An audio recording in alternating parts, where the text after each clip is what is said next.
বিশ্ব নবীর হাদিস শুনলেন উম্মে সালামা রাদিয়াল্লাহু তাআলা আনহা। ওনার স্বামী হলো আবু সালামা। মজার ঘটনা খেয়াল করে শুনেন আমার প্রিয় কলিজার টুকরা ভাইয়েরা, কানগুলো খরগোশের কানের মতো খাড়া করে আমার দিকে তাকান।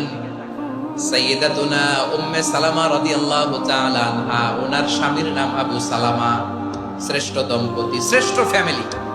প্রথমে হিজরত করেছিলেন হাবাসায়, পরে হিজরত করেছেন মদিনায়। উহুদ যুদ্ধের পরে ওনার স্বামী আবু সালামা ইন্তেকাল করলো, শহীদ হলো। সুবহানাল্লাহ পড়েন। যখন আবু সালামা ইন্তেকাল করলো, উম্মে সালামা রাদিয়াল্লাহু তাআলা আনহা কেঁদে কেঁদে হয়রান। আর নবীর শিখানো বাণী অনুযায়ী তিনি বারবার পড়ছিলেন ইন্না লিল্লাহ। কি পড়ছিলেন? মুই কই যামু, কি হরমু, এগুলো বলে নাই। কি বলছে? ইন্না লিল্লাহ। যেহেতু বিশ্বনবী বলেছেন কেউ যদি বিপদের প্রথম ধাক্কায় পড়ে ইন্না লিল্লাহি ওয়া ইন্না ইলাইহি রাজিউন, আল্লাহুম্মা আজুরনি ফি মুসিবাতি ওয়া আখলুফ লি খায়রাম মিনহা, তাহলে এই বিপদে যে সে যা হারালো তার চেয়ে শ্রেষ্ঠ কিছু দিয়ে আল্লাহ তার বদল দিয়ে দিবে। এই হাদিস শুনে উম্মে সালামা রাদিয়াল্লাহু তাআলা আনহা ওনার প্রাণ প্রিয় স্বামী আবু সালামার ইন্তেকালের পরে চোখের পানি ছাড়ে আর পড়ে ইন্না লিল্লাহি ওয়া ইন্না ইলাইহি রাজিউন, আল্লাহুম্মা আজুরনি ফি মুসিবাতি ওয়া আখলুফনি খায়রাম মিনহা।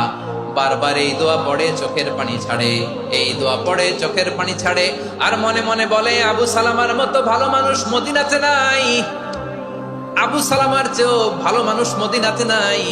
তার চেয়ে ভালো মানুষ কি করে আল্লাহ তাআলা আমারে দিবে? তার চেয়ে ভালো মানুষ তো আমি মদিনাতে দেখি না।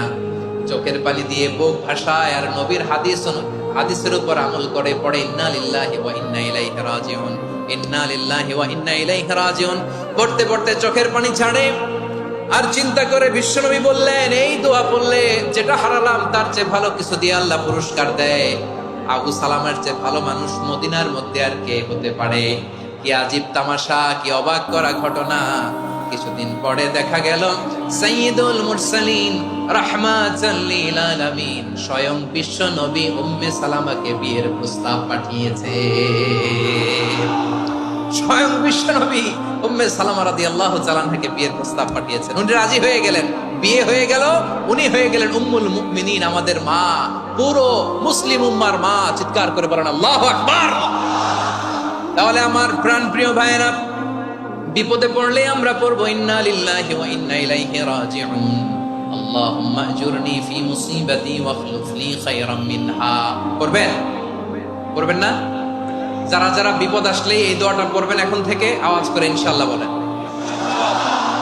যা হারাইছেন তার চেয়ে শ্রেষ্ঠ জিনিস দিয়ে বদলা দিবে কে? বিশ্বাস হয়?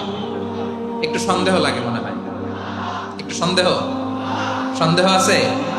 যাদের বিশ্বাস হবে তাদের কি আল্লাহ উত্তম বদলা দেবে, ঠিক কিনা বলেন? তাহলে বিপদে পড়লেই প্রথমে আমরা এটা পড়ব। দোয়াগুলো যদি এখন মুখস্থ না হয়, এই যে রেকর্ডিং হচ্ছে, পেয়ে যাবেন, কালকেই পেয়ে যাবেন। শুনে শুনে মুখস্থ করবেন। আমার মায়েরা, আমার বোনেরা, আপনাদের জন্য 3টি মাঠের অ্যারেঞ্জমেন্ট করা হয়েছে, আমি জানি। আপনারাও এই দোয়াগুলো পড়বেন, আপনার স্বামীকে শেখাবেন, সন্তানকে শেখাবেন, আপনার পুরো পরিবারটাকে জান্নাতের টুকরো বানিয়ে দিবে কে? তাহলে বিপদ আসলে প্রথমে কি পড়তে হবে এটা জেনে গেলাম।